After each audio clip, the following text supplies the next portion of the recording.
আসসালামু আলাইকুম রহমতুল্লাহ বারাকাতুহু। তারপরে আল্লাহ বলছেন যারা জান্নাতি, যারা মুত্তাকিন, যারা আল্লাহ ভীরু, তাদের আরেকটি গুণাবলী হচ্ছে ওয়াল্লাযীনা ইযা ফাআলু ফাহিশা। মুত্তাকি মানে এই নয় যে কোনোদিন গুনাহ হয়নি। অনেকে মনে করে যে মুত্তাকি পরেজগার কাকে বলে। মুত্তাকি মানে আমাদের দেশের ভাষায় ফার্সিতে বুঝেন ওইটা পরেজগার লোক, তাই না? বস পরেজগার লোক। পরেজগার লোক মানে গুনাহ হয়নি এমন কথা নাই। আল্লাহ বলছেন ওয়াল্লাযীনা ইযা ফাআলু ফাহিশা, মুত্তাকি ওরা যারা কোনো অশ্লীলতায় যদি লিপ্ত হয়ে যায়, গোনায় যদি জড়িয়েই যায়, গোনা হয়েই গেছে। মানুষ নিজে থেকে হোঁচট খেয়ে আছাড় খায় না, কিন্তু আছাড় বড় বড় মানুষ খেতে পারে, আমিও খেতে পারি, আপনারাও খেতে পারেন, ঠিক না? নবী সাল্লাল্লাহু আলাইহি সাল্লাম মদিনায় একদিন খচ্চরের ওপর থেকে পড়ে যাননি? হ্যাঁ, আর পড়ে গিয়ে ছাল উঠে যায়নি? হাদিস সহিহ বুখারীতে রয়েছে। কিন্তু ইচ্ছা করে কি পড়ে না? ইচ্ছা করে কি পড়ে না। তাহলে বড় মানুষও হোঁচট খেতে পারে, আছাড় খেতে পারে, কিন্তু আছাড় খেলে কি পড়েই থেকে যায় নাকি? না সাথে সাথে ওঠার চেষ্টা করে, সাথে সাথে লাফ দিয়ে উঠবে যাতে এদিক ওদিক কেউ না দেখে, তাই না? ওই রকমই ভুল হয়ে গেছে, কেউ যেন টের না পায়, তাড়াতাড়ি করে আপনি তওবা করে ইস্তেগফার করে, জি, কেউ যেন টের না পায়, আল্লাহ ছাড়া, আল্লাহ জেনেছে, কেউ না জানুক, জি। এটি হচ্ছে তওবা, আসলে ইস্তেগফার আল্লাহর কাছে। আও যালামু আনফুসাহুম, অথবা যদি কোনো জুলম অত্যাচার করে থাকে, তাহলে বোঝা গেল মুত্তাকির জুলম অত্যাচার হইতে পারে, ঘাটতিও হয়ে যেতে পারে কোনো সময়, কিন্তু যাকারুল্লাহ, সাথে সাথে আল্লাহকে বলে মনে হয়, আল্লাহকে স্মরণ চলে আসে, কি করলাম আমি, ভুল করে দিলাম, অন্যায় করে দিলাম। ফাস্তাগফিরু লিযুনুবিহিম, তারপরে গুনাহের জন্য আল্লাহর কাছে ক্ষমা চাইতে লাগে। আর এটা বিশ্বাস করে ওয়া ইয়াগফিরু যুনুবা ইল্লাল্লাহ, আল্লাহ ছাড়া কেউ ক্ষমা করতে পারে না। সুবহানাল্লাহ, এই আয়াতে বলা হচ্ছে আল্লাহ ছাড়া কেউ ক্ষমা করতে পারে না। এটি কার বিশ্বাস? যারা মুত্তাকি পরেজগার আল্লাহ ভীরু জান্নাতি, তাদের বিশ্বাস। ওয়ালাম ইউসিরু আলা মা ফাআলু, আর মুত্তাকিন যারা আল্লাহ ভীরু তারা অহরহ গুনাহ করেন না। হ্যাঁ, এটাও যেন না হয় আমি খুব পরেজগার লোক, তাহাজ্জুদ পড়ি, আর অহরহ গীবত করছেন আপনি, অহরহ আপনি বিভিন্ন ফিতনায় পড়ে আছেন, অহরহ হারাম রোজগার করছেন, না, মুত্তাকি না আপনি।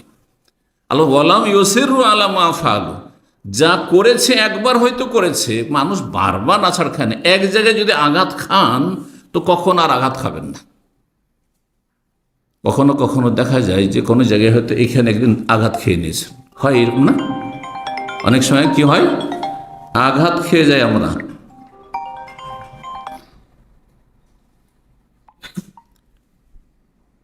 আঘাত খেয়ে সতর্ক সাবধান হয়নি, এই জায়গাটা যখনই আসবো তখনই মনে হয়ে যাবে যে একদিন এখানে আমাকে ব্যথা লেগেছে, ব্যথা পেয়েছি, সুতরাং সাবধান, একটু দূর দিয়ে হাঁটতে হবে, বাস্তব। কিন্তু তো আল্লাহ বলছেন ওয়ালাম ইউসিরু আলা মা ফাআলু, যা করেছে এটা বারবার করে না, ওয়াহুম ইয়ালামু, জেনে শুনে জানছেন যে এখানে গেলেই গর্ত আছে, এখানে গেলেই গুনাহ আছে, এমন না যে সেটা হালাল জানছেন আপনি, বারবার করবেন না আপনি। তাহলে যেই ব্যক্তি জান্নাতি হবে সে মুত্তাকি হবে, আর মুত্তাকি ব্যক্তি অহরহ গুনাহ করে না, কখনো গুনাহ হয়ে যেতে পারে। জি, আল্লাহর কাছে তওবা ইস্তেগফার যে কোনো সময় করতে পারেন আপনি, যে কোনো সময় করতে পারেন, কিন্তু তার জন্য বিশেষ বিশেষ সময় রয়েছে, সেই সময়গুলিতে তওবা ইস্তেগফার করলে বেশি ফলপ্রসূ, বেশি উপকারী হবে সেটা। বিশেষ বিশেষ অবস্থায়, বিশেষ বিশেষ মুহূর্তে, বিশেষ বিশেষ স্থানে তওবা ইস্তেগফার গুরুত্ব রয়েছে। এই জন্য আল্লাহর কাছে ফরজ আদায় করলেন, ফরজ সালাত, সালাম ফিরলেন, তারপরে যেহেতু আল্লাহর কাছে কিছু নেকি পেশ করলেন আপনি, হ্যাঁ, নেকির নজরানা পেশ করলেন আল্লাহর কাছে, তখন আপনি আল্লাহর কাছে কি করছেন? হ্যাঁ, ক্ষমা চাইছেন, আস্তাগফিরুল্লাহ আস্তাগফিরুল্লাহ। কিন্তু ভাবতে পারে যে নামাজ পড়ার পরে কোন অপরাধ করে দিলেন, কোন কবিরা গুনাহ হয়ে গেল, আস্তাগফিরুল্লাহ আস্তাগফিরুল্লাহ। হ্যাঁ, আল্লাহর কাছে কিছু পেশ করলাম আল্লাহকে সন্তুষ্ট করার জন্য, এখন আরো যে ভুল ত্রুটি আছে বা এই যেটা পেশ করলাম তাতেই ঘাটতি আছে কোয়ালিটিতে, আল্লাহ তো মাফ করে দেন, আস্তাগফিরুল্লাহ আস্তাগফিরুল্লাহ আস্তাগফিরুল্লাহ। বিশেষ বিশেষ মুহূর্তে, তার মধ্যে একটি মুহূর্ত হচ্ছে রাতের শেষ তৃতীয় অংশে। সবসময় আল্লাহর কাছে ক্ষমা চাইতে পারেন, সবসময় দোয়া করতে পারেন, কিন্তু শেষ তৃতীয় অংশে আল্লাহ অত্যন্ত বান্দার কাছাকাছি হয়ে যান। যেমন হাদিসে রয়েছে সহিহ বুখারী মুসলিমের, রাসূলুল্লাহ সাল্লাল্লাহু আলাইহি ওয়াসাল্লাম বলেন, ইয়ানজিলু রাব্বুনা তাবারাকা ওয়া তাআলা কুল্লা লাইলাতিন, আমাদের রব আল্লাহ তাবারাকা ওয়া তাআলা প্রতি রাতে, হ্যাঁ, নেমে আসেন। কোথায় নেমে আসেন? এলা সামাই দুনিয়া, নিকটবর্তী আকাশে আল্লাহর নেমে আসা আল্লাহর মতো। আল্লাহ নেমে আসা আল্লাহর কোন সৃষ্টির সাথে তুলনা করবেন না। তুলনা করাও কুফরি। আর যদি আল্লাহর নাম নেমে আসেন না, কেউ না না না না নেমে আসেন না, আল্লাহর রহমত নেমে আসে, সেটিও কুফরি। দুই কুফরির মাঝখানে হচ্ছে জান্নাতের পথ। যেমন রাজপথ, হাইওয়ে, আর দুই পাশে কি থাকে? গর্ত থাকে, প্রান্তিকতা। ঠিক ওই রকমই দ্বীনে ইসলাম। এই জন্য গায়রুল মাগজুব আলাইহিম ওয়ালাদ-দাল্লিন, সিরাতে মুস্তাকিমের দুই সাইডে কি আছে? মাগজুব আলাইহিমদের রাস্তা আছে আর দল্লিনদের রাস্তা আছে, গর্ত আছে। এই দুই গর্ত থেকে বাঁচতে হবে। জি, আল্লাহ রাব্বুল আলামিনের অবতরণ আল্লাহর মতো, সেটিকে অস্বীকার করলেও ঈমান থাকে না, আর সেটা আমাদের মতো বললেও ঈমান থাকে না। সাবধান। জি, কখন? হিনা ইয়াবকা সুলুসুল লাইল, যখন শেষ তৃতীয় অংশ অবশিষ্ট থাকে রাতের, সুলুসুল লাইল আখির। আর আল্লাহ কি বলেন? মাইয়াদউনি ফাস্তাজিব লাহু, কি আমার কাছে দোয়া করবে তার দোয়া কবুল করব। মাইয়াসআলুনি ফাউতিয়াহু, কি আমার কাছে চাইবে তাকে আমি দেব। মাইয়াস্তাগফিরুনি ফাগফির লাহু, কি আমার কাছে ক্ষমা চাইবে তাকে আমি ক্ষমা করব। এইভাবে আল্লাহ রাব্বুল আলামিন ডাক দিতে থাকেন। বান্দা যখন ঘুমিয়েই থেকে যায় গাফেল উদাসীন হয়ে, আল্লাহর কাছে চাই না, তখন আল্লাহ বলেন হতভাগা, অসন্তুষ্ট হন রাব্বুল আলামিন। তোমাকে সুযোগ দিলাম, তারপর সুযোগ নিলেন, হতভাগা। এখন আলোচনা করব আল্লাহর কাছে ক্ষমা চাইলে তার উপকারিতা সম্পর্কে। অনেক উপকারিতা রয়েছে, মাত্র কয়েকটি উপকারিতা আজকে বয়ান করব। প্রথম হচ্ছে, দুনিয়ার বরকত কে চান না? দুনিয়ার বরকত কে চান না? বয়সে বরকত, আল্লাহ আমাকে সুন্দর আয়ু দিক, দীর্ঘায়িত করুক, সুস্থতার সাথে রাখুক, নিরাপদ রাখুক। এগুলি হচ্ছে জীবনের বরকত। সচ্ছল রাখুক, অভাবমুক্ত রাখুক, ঋণগ্রস্ত না হয়। ইনকাম সোর্স নেই আর অসহায় হয়ে গেছে, এমনটা যেন নয়। সবাই চাইছেন, তাই না? তো যদি আল্লাহর কাছে বরকত চান, ধন সম্পদে বরকত, ছেলে মেয়ে, তো কে চায় না যে আমার ছেলে মেয়েগুলো মানুষ হোক? সবচেয়ে বড় চিন্তা আজকাল ছেলে মেয়ে মানুষ করা। কোটি কোটি টাকা মানুষ খরচ করছে ছেলে মেয়ে মানুষ করার জন্য। তারপর অধিকাংশ লোকের ছেলে মেয়ে অমানুষ হয়ে যাচ্ছে, সব ব্যর্থ হয়ে যাচ্ছে। কেউ হয়তো ভুল পথে চেষ্টা করছে, ভাবছে দুনিয়ার উন্নতি আসল উন্নতি, যার ফলে সে ব্যর্থ। আর না হলে হয়তো দিনের ক্ষেত্রে সে চেষ্টা করেছে, কিন্তু চেষ্টা করে ফল হয়নি। আল্লাহর ফয়সালা সব কিছুর উপর। নূহ আলাইহিস সালাম যখন নিজের জাতিকে দীর্ঘ কত বছর ইসলামের দাওয়াত দিয়েছিলেন? 950 বছর, কোরআনে কারীমের ভাষায় রয়েছে। তখন তাদেরকে বিভিন্নভাবে উৎসাহিত করেছেন, বিভিন্নভাবে আকৃষ্ট করার চেষ্টা করেছেন ঈমান ইসলামের দিকে, কিন্তু পারেননি।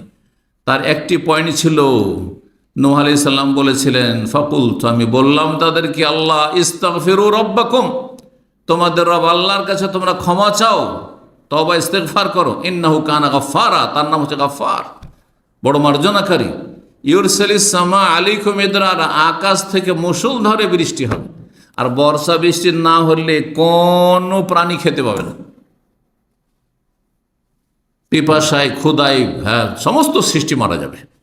যদি দুর্ভিক্ষ নেমে আসে, মানুষ মারা যাবে, সমস্ত জীবজন্তু মারা যাবে।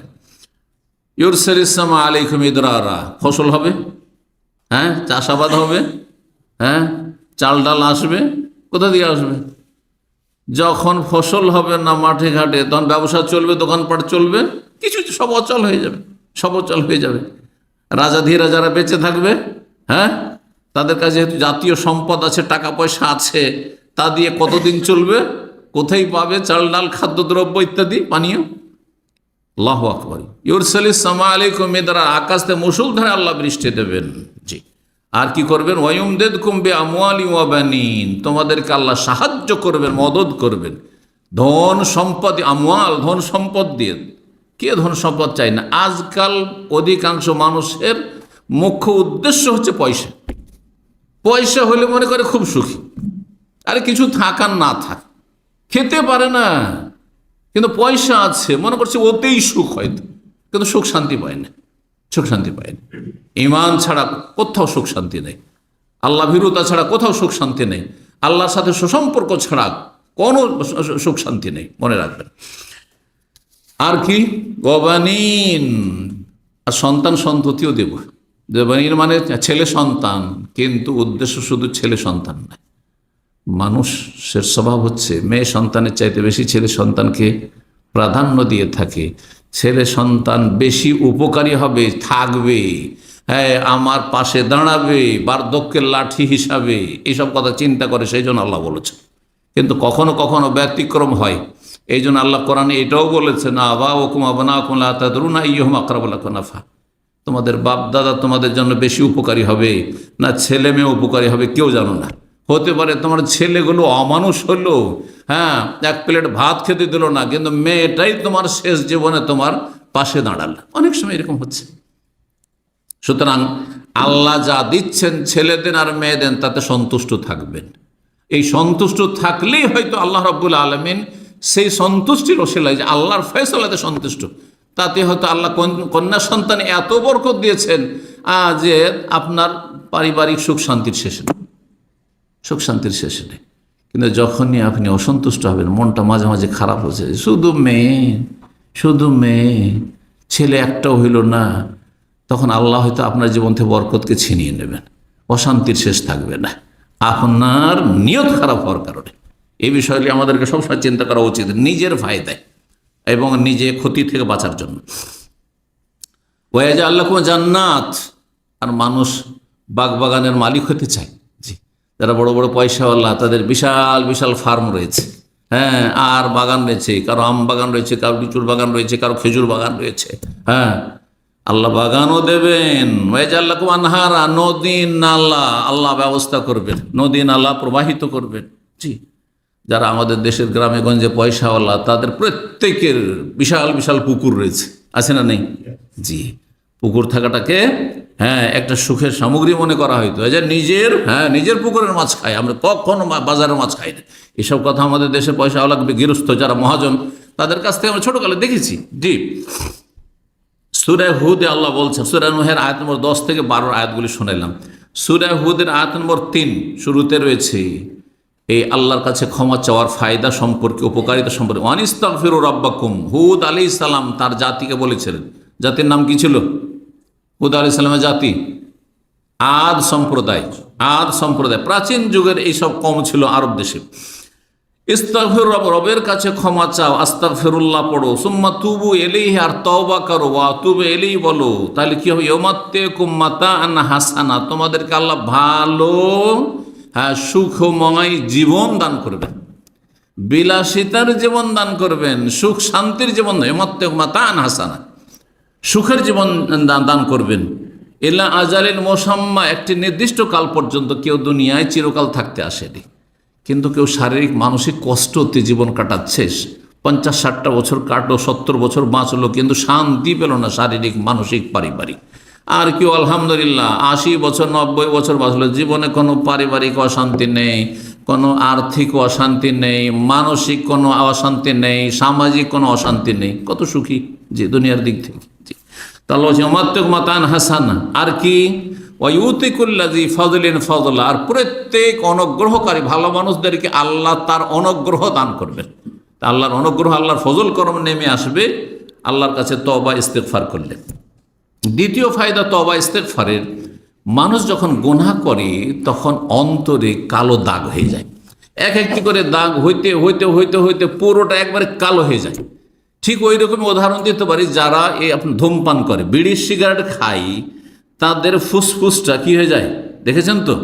আপনার সোশ্যাল মিডিয়াতে ছবিটা দেখে হবে, হ্যাঁ, যে ধূমপানকারীর ফুসফুসটা একবারে কালো পচা সড়া হয়ে যায়, পচা সড়া হয়ে যায়, এবং এরা ক্যান্সারে সাধারণত আক্রান্ত হয়ে যায়। কেউ ব্যতিক্রম আক্রান্ত হইল না, তাতে ধোকা খাবেন না যে অমুক তো সারা জীবন সিগারেট খেত, কিন্তু কোনোদিন তো ক্যান্সারে আক্রান্ত হয়নি। সব কিছুতে ব্যতিক্রম আছে। আল্লাহ হয়তো এই রোগ দেননি তাকে, কিন্তু আজকালকার দুনিয়ার চিকিৎসকও বলছে যে ধূমপান হচ্ছে ক্যান্সারের মুখ্য কারণ। জি, সেটা ব্লাড ক্যান্সার হোক অথবা অন্য কোনো ক্যান্সার হোক। নবী সাল্লাল্লাহু আলাইহি সাল্লামের হাদিস, ইন্নাল মুমিনা ইযা আযনাবা, মানুষ যখন গুনাহ করে বা কোনো মুসলিম গুনাহ করে, কানাত নুকতাতুন সাউদা ফি কলবিহি, তার অন্তরে হার্টে একটা কালো দাগ হয়ে যায়, যে দাগটি তার ঈমানকে দুর্বল করে দেয়।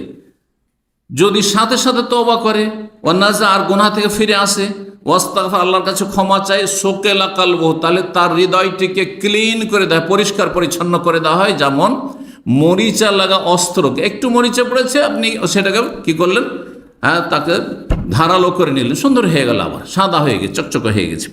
ফাইন জাদা জাদাত, যদি গুনাহ করতেই থাকে, বারবার গুনাহ করতে থাকে, তো দাগ বাড়তে থাকে, দাগ বাড়তে থাকে, আর দাগ হইতে হইতে কালো দাগ এত বেশি হয়ে যায়, এটি কোরআনের ভাষায় আল্লাহর রান বলেছেন, মানে জং লাগা। জং লাগা বুঝেন, মরিচা লেগে যাওয়া। অস্ত্রে কি লাগে, হাতিয়ারে মরিচা লাগে, আর কলবের মরিচা হচ্ছে পাপাচার। মানুষের জীবনে যখন পাপ বাড়ে তখন গোটা হাড়টিতে আপনার কালো হয়ে যায়, একবারে পচা সড়া হয়ে যায়। আল্লাহ বলছেন সূরা মুতাফফিফিন, আমার একটি সূরা, আয়াত নম্বর 14, কাল্লা বাল রানা আলা কুলুবি মা কানু ইয়াকসিবুন। শোনো, তাদের অন্তরে, পাপিষ্ঠদের অন্তরে জং লেগে গেছে, মরিচা লেগে গেছে, মা কানু ইয়াকসিবুন, তাদের পাপাচারের কারণে। জি, রাসূলুল্লাহ সাল্লাল্লাহু আলাইহি সাল্লামের হাদিস, তিনি বলেন ইন্নাহু লা ইউগানু আলা কলবি, নবী সাল্লাল্লাহু আলাইহি ওয়াসাল্লাম বলছেন আমার অন্তরে মাঝে মাঝে একটু কি হয়ে যায়, দাগ হয়ে যায়। সুবহানাল্লাহ, ইউগানু আলা কলবি। দেখেন, যত সাদা কাপড় তাতে সামান্য একটু, এই যে সাদা কাপড়, নতুন যখন প্রথম এটি কাপড়টি আমি ব্যবহার করছিলাম তখন একেবারে ধবধবে সাদা ছিল, তাই না? কিন্তু পুরনো হওয়ার সাথে ময়লা নেই, তারপরে কেমন লাগছে, একটু ডিসকালার লাগছে না? তো নবী সাল্লাল্লাহু আলাইহি ওয়াসাল্লাম বলছেন আমার অন্তরেও দাগ হয়, তার মানে এই নয় যে নবী সাল্লাল্লাহু আলাইহি ওয়াসাল্লাম গুনাহ হয়। ওয়াইন্নী লা আস্তাগফিরুল্লাহ, আর আমি আল্লাহর কাছে ক্ষমা চাইতে থাকি, ফিল ইয়াউমে মিআতা মাররা, 100 বার করে। এই যে হাদিস চলে 100 বার করে। আল্লাহ রাব্বুল আলামিন মানুষকে দুই ভাগে ভাগ করেছেন, এক দল হচ্ছে তওবাকারী, আর এক দল হচ্ছে জালেম। দুই ভাগ, যত মানুষ আছে দুই ভাগে বিভক্ত আল্লাহর কাছে এই আয়াত। ওমাল্লাম ইয়াতুব ফাউলাইকা হুমুজ জালিমুন, যারা তওবা করবে না তারা হচ্ছে জালেম। তাহলে তওবাকারীদের দলে যদি শামিল হতে পারেন তাহলে আপনি জালেম না। আর যদি আপনার জীবনটা চলে যাচ্ছে, গোটা দিন চলে গেল, 24 ঘন্টা কোনো তওবা ইস্তেগফার নেই, এবং বিভিন্ন গুনাহ হইল, তারপরও তওবা ইস্তেগফার না, অন্যায় কথা মুখ দিয়ে বেরিয়ে গেল, তওবা ইস্তেগফার নেই, তাহলে জালেম, বড় জালেম অথবা ছোট জালেম। বড় অপরাধ করলে বড় জালেম, আর ছোট অপরাধ করলে ছোট জালেম, কিন্তু জালেমদের অন্তর্ভুক্ত। সূরা হুজরাত আয়াত নম্বর 11। রাসূলুল্লাহ হাদিস, ইন্নাল্লাহ ইয়াবসুতু ইয়াদাহু বিল-লাইল, আল্লাহ রাতে তার মোবারক হাতকে প্রশস্ত করেন, সম্প্রসারিত করেন, লিয়াতু মুসিয়ান নাহার, যাতে করে দিনে যারা গুনাহ করেছে তারা তওবা করতে পারে। আল্লাহ চান যে যারা দিনে ভুল করেছো, সন্ধ্যা হইল, রাত এখনই তওবা করো, রাত কাটাইও না, রাত পার করিও না। আর কি করেন বলছেন, ওয়ায়াবসুতু ইয়াদাহু বিন-নাহার, দিনের বেলাও আল্লাহ হাতকে সম্প্রসারিত রাখেন, লিয়াতু মুসিউল-লাইল, যারা রাতে গুনাহ করেছে, সকাল হয়েছে, তাড়াতাড়ি করে তওবা করে নাও, হাত্তা তাতুলু আশ-শামসু মিন মাগরিবা, যতক্ষণ পর্যন্ত পশ্চিম দিক থেকে সূর্য না উদয় হচ্ছে ততক্ষণ তওবার দরজা খোলা আছে।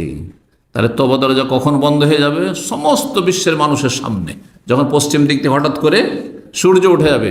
আর প্রতিটি মানুষের ক্ষেত্রে তওবার দরজা বন্ধ হবে কখন? যখন আমি মালাকুল মউতকে দেখে নেব। মালাকুল মউত চলে এসছে, এখনো আপনার রূহ বেরিয়ে চলে যায়নি, রূহ আছে কিন্তু দেখতে পাচ্ছেন, এক্ষুনি বের করে নেবে। এখন হয়তো আপনার তওবার বলার সুযোগ আছে, কিন্তু তওবার দরজা বন্ধ হয়ে গেছে, তওবার দরজা বন্ধ হয়ে গেছে। কারণ আর দুনিয়ার জগতে না, আপনি আখিরাতের জগৎ দেখে নিয়েছেন, মালাকুল মউতকে আপনি প্রত্যক্ষ করে নিয়েছেন, দেখতে পেয়ে নিয়েছেন। এই জন্য ফেরাউন কিন্তু তওবা করেছিল কখন? যখন দেখছে এখন মরণ নিশ্চিত, আযাবের ফেরেশতাকে দেখে নিয়েছে আর ডুবছে, ধ্বংস হচ্ছে। আল্লাহ কি বলছে, আল্লাহ এখন তওবার সময়, ওয়াকাদ আসাইতা কাবলু, সারা জীবন তুমি এইরকমই নাফরমানি করতে থাকলে, ওয়াকুনতা মিনাল মুফসিদিন, আর ফাসাদ সৃষ্টি করলে, বিশৃঙ্খলা সৃষ্টি করলে, কত অশান্তি করলে।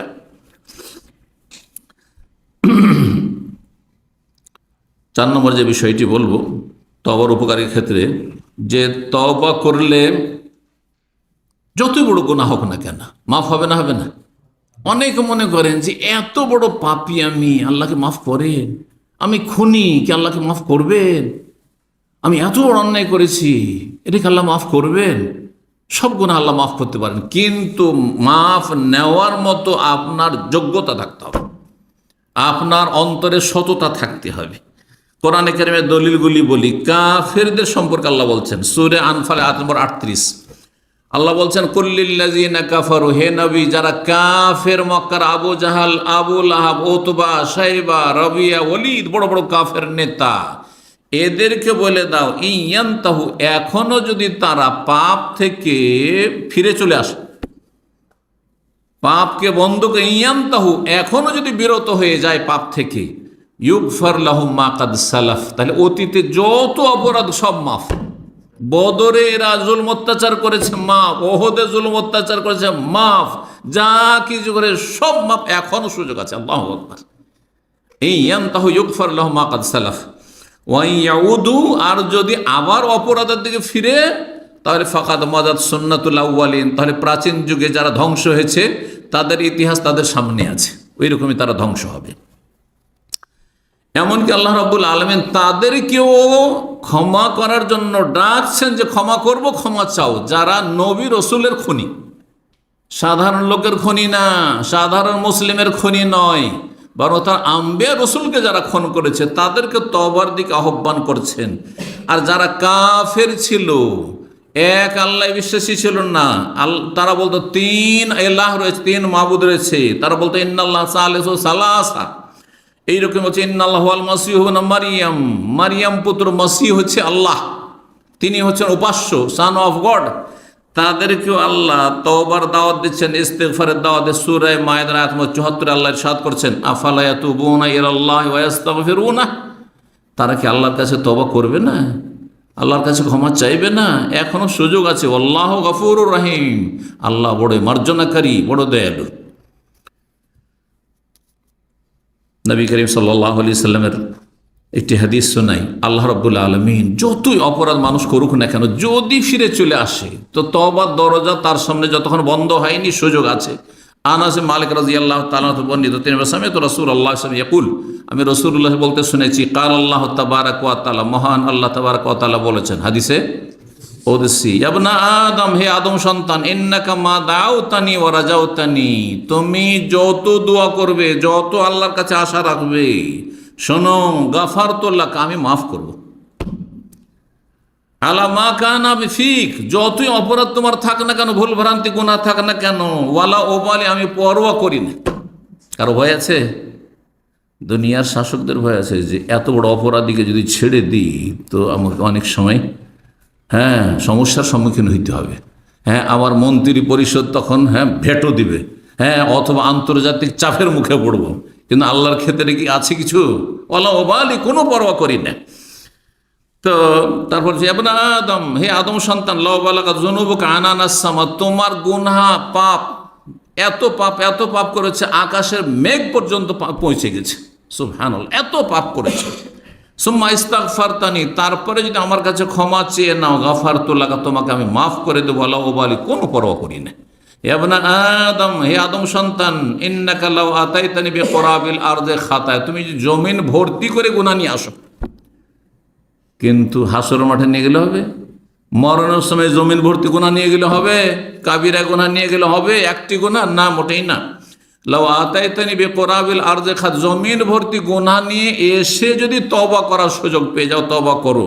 সুম্মা লাকিতানি, আর আমার সাথে সাক্ষাৎ করো, লা তুশরিক বি শাইআ, আল্লাহর সাথে শিরিক করনি, কুফরি করনি, নাস্তিকতায় লিপ্ত হওনি, ঈমান ভঙ্গ করনি, বরং তৌহিদ তোমার ঠিক আছে, আর আল্লাহর কাছে ক্ষমা চাইলা, আতাই তোকে বিকুরাবিহা মাগফিরাহ, তাহলে তোমার কাছে আমি জমিন ভর্তি মার্জনা নিয়ে হাজির হব। হাদিস তিরমিজিতে রয়েছে, আল্লামা আলবানী রাহিমাহুল্লাহ হাদিসটিকে হাসান বলেছেন। 4338 নম্বর হাদিস সহিহুল জামের। 5 নম্বর সর্বশেষ তওবা ইস্তেগফার উপকারিতা বলবো। যারা তওবা ইস্তেগফার করবেন, দুনিয়ার আখিরাতের সার্বিক উপকারিতার গুরুত্বপূর্ণ একটি উপকারিতা, সেটা হচ্ছে আল্লাহর আযাব থেকে বেঁচে থাকবে। দুনিয়াতে আল্লাহ আযাব দিয়ে ধ্বংস করে, এমনভাবে ধ্বংস করবেন না যে আপনি শেষ, আপনার পরিবার শেষ, আপনার ধন সম্পদ শেষ, বাড়িঘর শেষ, সব শেষ, এমন করবেন না আল্লাহ বলে। যেই জাতি তওবা ইস্তেগফার করে সেই জাতিকে আল্লাহ এইভাবে সমূলে ধ্বংস করে দেবেন না, একবার পুরোটাই শেষ, এমনটা করবেন না। আর আখেরাতে ধ্বংস হওয়া হচ্ছে কি, জাহান্নামে চলে গেলেন, এটা হবে না। চিরকাল কবর আযাব খেয়ে গেলে এমনটা হবে না। ঈমান ভঙ্গ করে কাফের মুরতাদ হয়ে চলে গেলেন, এমনটা হবে না। এই মর্মে একটি আয়াত সূরা আনফাল আয়াত নম্বর 33, স্পষ্ট আয়াত। রব্বুল আলামিন আল্লাহ বলছেন, ওমা কান আল্লাহু লিয়ুআযিবাহুম, আল্লাহ আযাব দেবেন না, ওয়া আনতা ফীহিম, যতদিন হে নবী তুমি তাদের মাঝে বেঁচে আছো। তাহলে একটি নিরাপত্তা ছিল এমন জামানায় যখন আমরা ছিলাম না, সাহাবায়ে কেরামদের জামানায়। বোঝা গেছে না? আর তারপরে নবী সাল্লাল্লাহু আলাইহি সাল্লাম যখন দুনিয়া থেকে বিদায় নিলেন, ইন্তেকাল করলেন, তখন এই দরজা বন্ধ হয়ে গেছে। আল আমনুল আউয়াল, প্রথম যেটি সিকিউরিটি, নিরাপত্তা, সেটি চলে গেছে, সেটি হাতছাড়া হয়ে গেছে। দ্বিতীয়টি আমাদের কাছে আছে, ওমা কান আল্লাহু মুআযযিবাহুম, আল্লাহ আযাব দেবেন না মানব জাতিকে, ওহুম ইস্তাগফিরুন, তারা যদি আল্লাহর কাছে ক্ষমা চাইতে থাকে। প্রতিদিন যা কিছু ভুল হচ্ছে আল্লাহর কাছে যদি ক্ষমা চেয়ে নেন, ভুল হচ্ছে কিন্তু সাথে সাথে ক্ষমা। রাস্তায় চলতে গিয়ে কোনো একটা খারাপ কথা মুখ দিয়ে বেরিয়ে গেল, সাথে সাথে তওবা পড়েন, অভ্যাস করে নেন। কারণ অনেক সময় আমাদের জবান খারাপ কথা বলতে যখন অভ্যাস হয়ে যায়, বিশেষ যারা গাড়ি চালান, আপনার মন মেজাজের উল্টো পাল্টা আপনাকে রাস্তায় দিচ্ছে না, ধরেন, আর রাগ উঠেছে, হ্যাঁ, অনিচ্ছাকৃত জবান দিয়ে খারাপ কথা বেরিয়েছে, গাল বেরিয়ে গেছে, সাথে সাথে তওবা পড়েন আপনি, সাথে সাথে তওবা করবেন, দেখবেন যে এর রিয়াকশন হবে না, গুনহার পরিণাম খারাপ হবে না, যে আপনি অ্যাক্সিডেন্টের সম্মুখীন হয়ে যাবেন। কারণ আপনার যদি পাপ বাড়তে থাকে, এরকম অন্যায় কথা বলছেন, অন্যায় কাজ করতে আছেন, গুনাহ করতে আছেন, যে কোনো জায়গায় বালা মুসিবত আসতে পারে। এই বালা মুসিবত থেকে বেঁচে থাকবেন, দুনিয়ার আযাব থেকে বেঁচে থাকবেন, আর আখিরাতের আযাব থেকে বেঁচে থাকবেন, জাহান্নামের আযাব থেকে বেঁচে থাকবেন। ওমা কান আল্লাহু মুআযযিবাহুম ওয়া হুম ইস্তাগফিরুন, আল্লাহ আযাব দেনেওয়ালা নন যদি তার আল্লাহর কাছে ক্ষমা চাইতে থাকে। আল্লাহ রাব্বুল আলামিন যেন এই বিষয়গুলি বুঝার আমাদের